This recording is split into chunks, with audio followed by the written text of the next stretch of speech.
In this video, we are going to see about the osteology of tibia. So see, tibia is the second strongest bone following the femur, and it is the bone of the lower limb that to present on the medial side of the leg. Coming to the side determination of the tibia, the first point is about the tibial tuberosity. So the tibial tuberosity must be always on the anterior side. And the second point is about the medial malleolus, which must be on the medial side. So with these points we can come to a conclusion which is the anterior side of the bone and which is the medial side of the bone.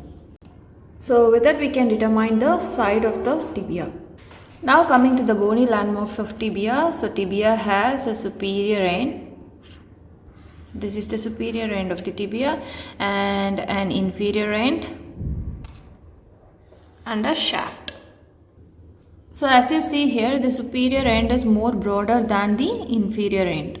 Now coming to the superior end of the tibia. So as you see here, this is the medial condyle. This one is the medial condyle, and what you are seeing here, this one is the lateral condyle. And then this is the tibial tuberosity. Coming to the superior view, these two structures are called as superior articular surface. So this is the medial facet of the superior articular surface, and this is the lateral facet of the superior articular surface, which articulates with the femur, right?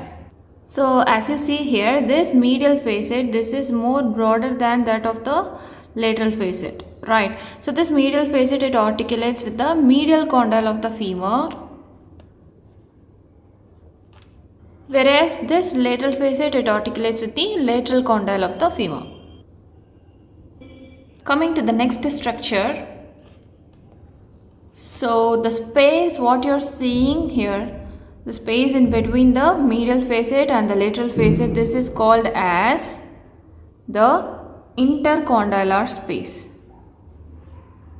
And here you can easily appreciate that there is an eminence in the intercondylar space, and this eminence is called as the intercondylar eminence. This eminence is called as, so this entire thing, this eminence is called as the intercondylar eminence, right?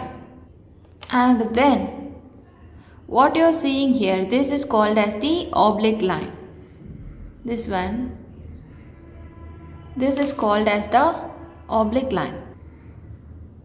And then on the posterior side, you will appreciate a facet, and this is called as the fibular articular facet. This is called as the fibular articular facet, which articulates with the fibula to form superior tibiofibular joint, right? And this line, what you're seeing here, this line is called as the soleal line. It is also called as the popliteal line, and from this line only the soleus muscle originates, right? And this foramen, what you're seeing here, this is the nutrient foramen. Nutrient foramen. Now coming to the shaft of the tibia bone. So as you see here, this shaft of the tibia bone is triangular in structure. So the shaft has three borders. One is the anterior border. This one is the anterior border, and then the medial border, and the next one is the interosseous border. This sharp edge, this is called as the interosseous border. And the tibia contains three surfaces.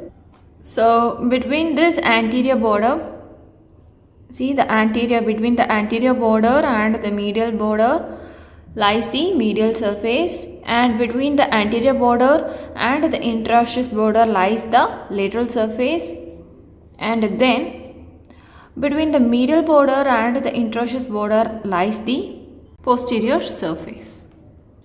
Now coming to the distal end of the tibia or the inferior end of the tibia. What you are seeing here on the medial side, this is the medial malleolus. and of course it is subcutaneous in nature. And then on the lateral side you can see here, this is the fibular notch. So this fibular notch is involved in the inferior tibiofibular joint, right? And another important thing we must know on the distal end of the tibia is the sulcus, what you are seeing here. So this sulcus is called as the Malleolus Sulcus. And then what you are seeing here, this is the inferior articular surface which is involved in the ankle joint, right? This is the inferior articular surface. So as you see here, this is the inferior articular surface, right? So this extends into the malleolus and it is called as the articular facet of medial malleolus. So this is called as the articular facet of medial malleolus. So this articular surface, inferior articular surface of the tibia, it extends into the medial malleolus and that is called as the articular facet of medial malleolus.